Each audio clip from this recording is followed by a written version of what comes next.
여러분들이 궁금한 종목으로 모아봤습니다. AI 인베스트먼트 김태성 팀장과 함께할게요. 어서 오세요.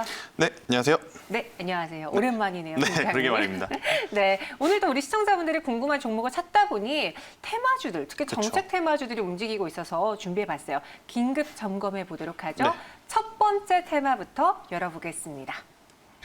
여러 가지 정책이 있는데 크게 저희가 세 가지로 나눠봤어요. 첫 번째, 이제 SOC, 사회 인프라 투자를 위한 그렇죠. 건데 오늘도 지하 고속도로 개발, 정 총리의 발언 때문에 관련주들이 움직이더라고요. 믿고 투자해도 될지 100점 만점의 점수 몇 점 받을 수 있을까요?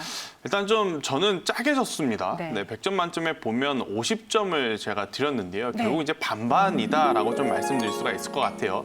제가 오늘 50점을 드린 이유는 뭐냐면요. 네. 결국 이겁니다. 지금 시장에 메이저 수급이라고 하는 기관과 외국인의 매수세가 실종이 된 지 꽤 됐었죠. 오래됐죠. 그리고 나서 이제 개인 투자자들이 이제 그 부분을 메꾸면서 지수를 좀 끌어올린 상황인데 기관과 외국인이 이제 계속해서 매도만 할 수는 없을 겁니다. 그렇겠죠. 결국엔 시장에 들어올 가능성이 높은데 그러한 큰 주체들이 들어왔을 때 과연 이러한 개별주들을 공격적으로 살 것이냐 아니면 시가총액 상단에 위치해 있는 종목들을 계속 담을 것이냐라고 고민을 해봤을 때는 네. 결국엔 개별주들은 개인 투자자분들 혹은 작은 세력들의 이제 놀이터가 될 가능성이 굉장히 높고 메이저 수급의 주체들은 결국 시총 상단 종목들 위주로 편입이 될 가능성이 저는 높다라고 좀 보고 있어서요. 네. 이러한 테마주들에게는 지금 당장은 움직이긴 하지만 좋은 점수, 즉 좋은 점수라는 건 앞으로 이 가치가 계속해서 올라갈 것이냐라는 질문에는 그다지 좋지 못한 점수를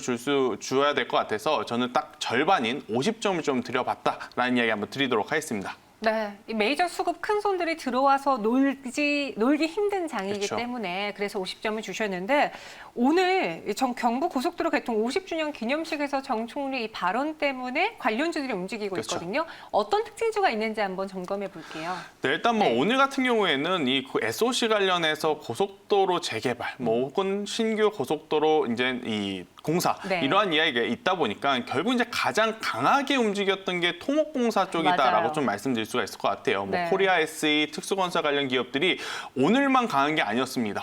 어제 시간 외부터 굉장히 또 좋은 모습을 보였던 이 기업들이었고 오늘도 지금 굉장히 좋은 이 상승세를 나타내고 있다라고 좀 말씀드릴 수가 있을 것 같은데 참 이거 보면 주식을 하기가 어렵다라고 느끼실 것 같아요. 뭐 지수는 전반적으로 조정을 받는데 또 시총 상단 종목들 특히 어제 그제 삼성전자는 굉장히 좋은 실적을 냈음에도 불구하고 조정을 받고 있는데 뭐 기자회견 혹은 인터뷰 몇 마디로 관련 기업들이 이렇게 뭐 20%, 30% 뭐 급등한 종목들이 있으니까 아마 개인 투자자분들이 지금은 시장에서 중심을 잡고 매매하기에 굉장히 좀 까다로운 시장이 지금 연출되고 있는 게 아닌가라는 이야기 한번 드려보도록 하겠습니다. 네, 말씀하신 것처럼 특수건설도 오늘 좀 많이 올랐는데 문재인 대통령도 미뤄진 대규모 국책 사업을 신속하게 추진해야 된다라고 했고요. 뭐 싱크홀 도로 노후화도 개선해야 되고 민자 고속도로 통행료 공공성을 강화하고 대도시와 지방 간의 도로의 양극화를 해소하기 위해서 우리가 도로를 뚫고 교통을 만들어내야 됩니다.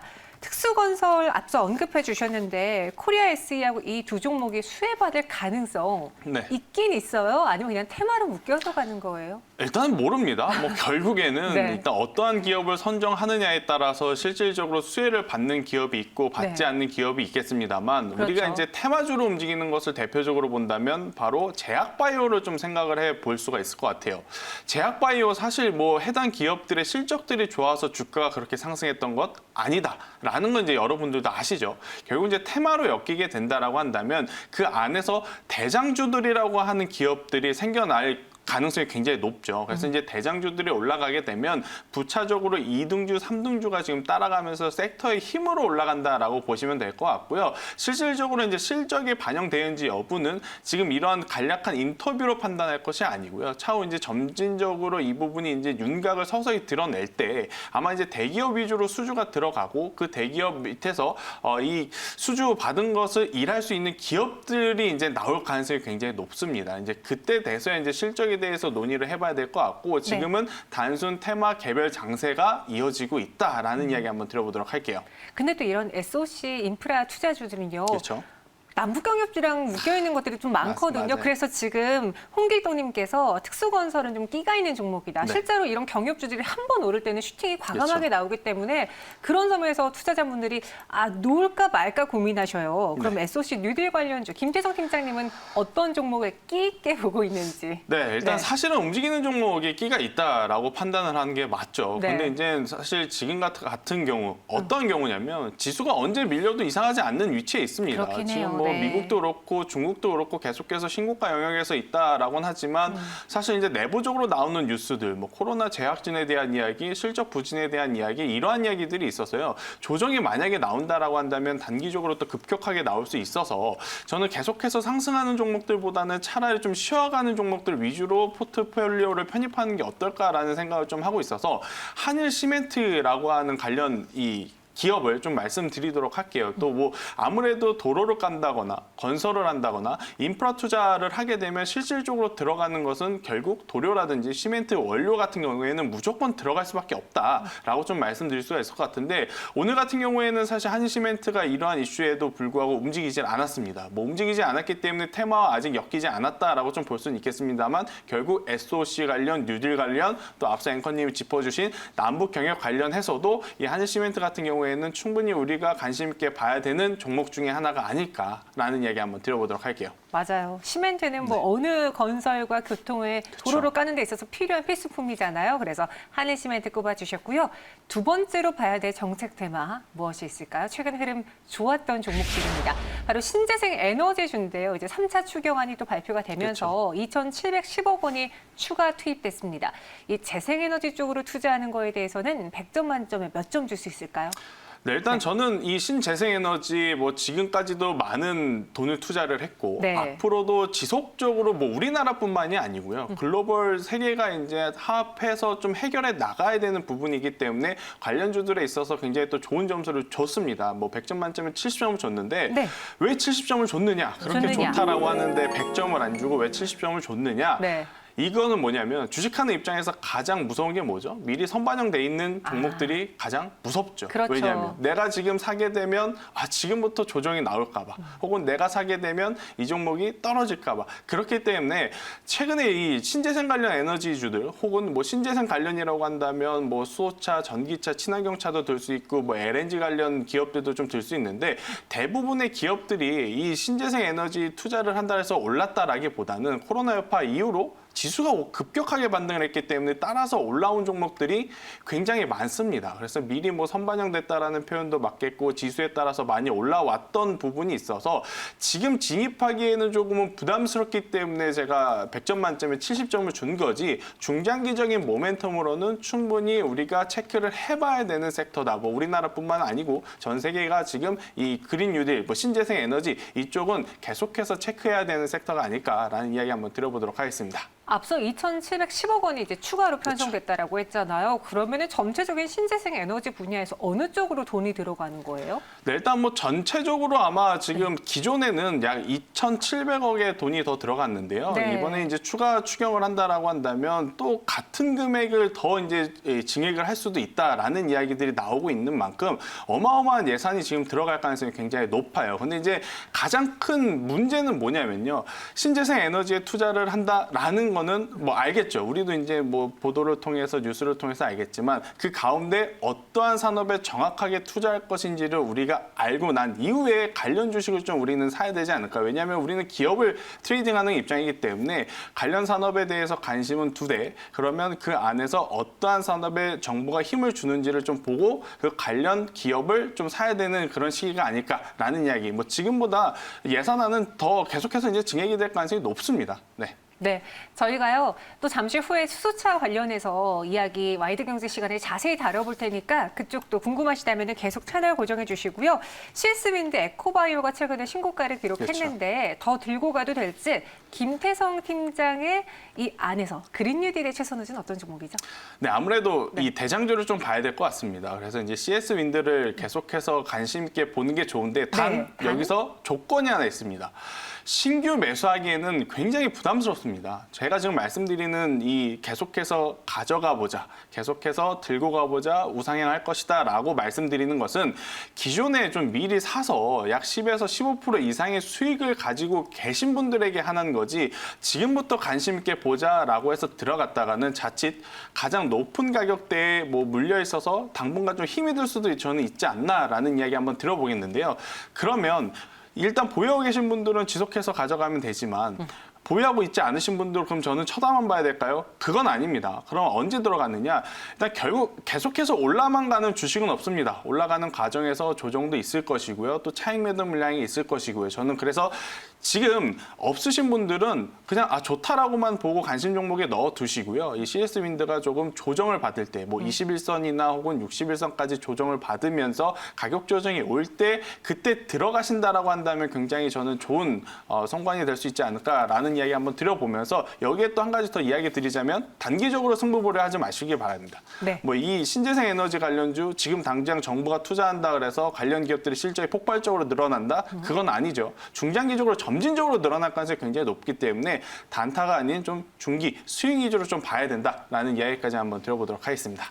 지금 채팅방에서는 에코바이오, CS윈드 좀 의견이 반반 나뉘어지고 있는데 그래 이 두 종목 모두 다 최근에 올라서 나는 좀 부담스러워하시는 분들을 위해서 그렇죠. 다른 종목. 네, 일단 저도 굉장히 고민을 많이 했습니다. 지금 같은 시장에서 급격하게 올라가는 이 상승하고 있는 종목을 좀 봐야 되느냐. 네. 아니면 반대로 아직까지는 주가의 위치가 낮은 위치에 있는 기업을 조금 선정을 해야 되느냐. 이게 굉장히 고민이었는데 네. 일단 많은 분들 같은 경우에는 신고가 영역으로 가는 즉 달리는 말에 올라타는 매매들을 지금 보시고 계시지만 저는 조금은 역발상적으로 쉬어가고 있는 종목을 좀 관심 있게 봐야 되지 않을까. 네. 그래서 저는 우수 AMS를 좀 관심 있게 봐야 되지 않을까 싶은데요. 네네. 왜 우수 AMS냐? 결국 이제 수소차, 친환경차 관련해서 아직 움직이지 않는 종목이 뭐가 있을까라고 한다면 우수 AMS밖에 저는 없지 않을까라는 이야기 한번 드려보도록 하겠습니다. 차트는요? 네, 일단 뭐 우수 AMS를 보게 되면 현재 계속해서 좀 쉬어가고 있어요. 뭐 오늘만 쉰 게 아니고요. 뭐 S퓨얼셀이라든지 상하 프론테크라든지 관련 기업들이 쉬어갈 때도 이 우수 AMS 같은 경우에는 그다지 움직이지 않았던 종목이기 때문에 저는 지금 자리에서 진입해도 굉장히 좋다라는 이야기 한번 드려보겠고 목표가는 당연히 전 고점이라고 할 수 있는 5,000원대까지는 충분히 갈 수 있다. 이제 5,000원대를 돌파하게 되면 여기서 이제 더 가서 7,000원까지 노려볼 수 있지만 단기적으로는 5,000원을 목표가로 잡는 게 가장 좋지 않나라는 이야기 한번 드려보겠고요. 손절가는 3,500원을 제가 한번 제시드려보도록 하겠습니다. 네, 우수 AMS 그동안 좀 오래 쉬었는데 갈 수 있을지 한번 눈여겨보시고요. 세 번째 마지막 정책 테마주 확인해 보시죠. 사실 이걸로 저희가 1시간도 때울 수 있을 만큼 워낙 방대한 분야인데요. 디지털 뉴딜입니다.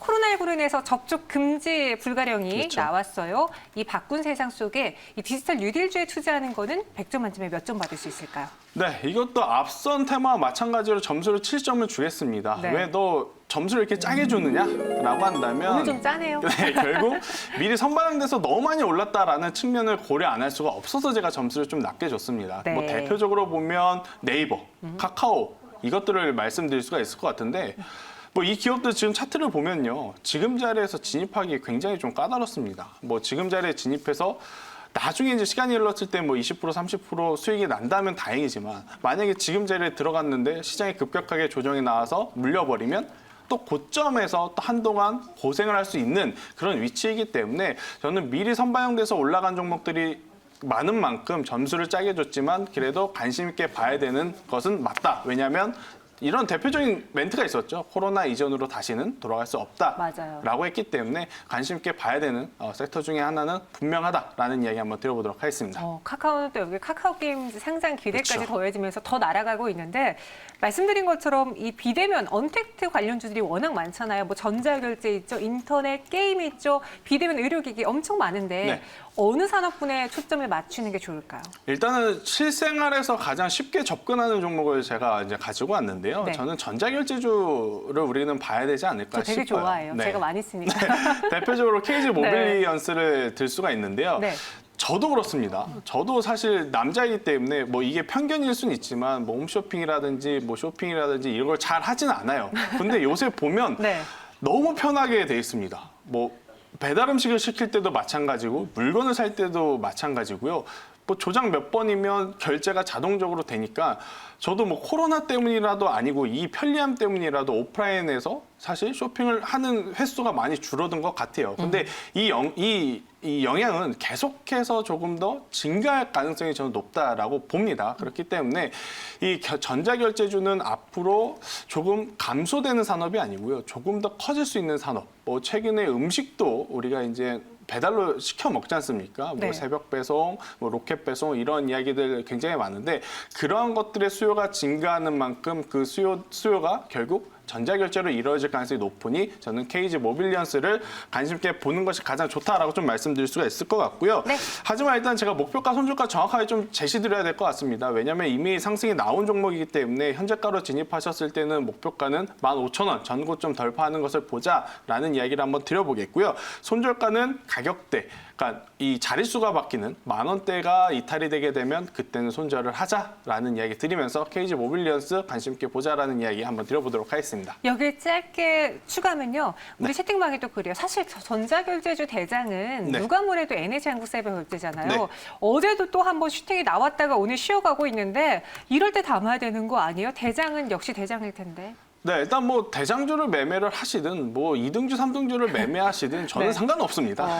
상관은 없는데 네. 왜 제가 NHN 한국사이버결제보다 지금 KG 모빌리언스를 좀 말씀드린 이유는 뭐냐면요. 변동성적인 측면에서 좀 이야기를 드리는 거예요. 뭐 한국사이버결제 아마 매매해 보신 분들은 아실 겁니다. KG 모빌리언스보다는 이 변동성적인 측면에서는 조금 떨어져요. 아무래도 이제 대형주, 그러니까 KG 모빌리언스보다는 이 대형주이기 때문에 그래서 저는 탄력적인 부분을 생각했을 때는 KG 모빌리언스가 조금 더 탄력적으로 움직일 가능성이 높지 않을까라는 이야기. 결국 NHN 한국사이버결제가 가면요. 모빌리언스 가고요. 모빌리언스가 가면요. 한국사이버결제도 갑니다. 이렇게 같은 궤를 가지고 있으니 누가 좋다라기보다는 이 섹터에 관심을 갖자라는 이야기가 팩트인 것 같습니다. 네, 이렇게 긴급 점검으로 정책 테마주 분석해 봤고요. 김태성 팀장과 함께했습니다. 저희 자주 뵐게요. 고맙습니다. 네.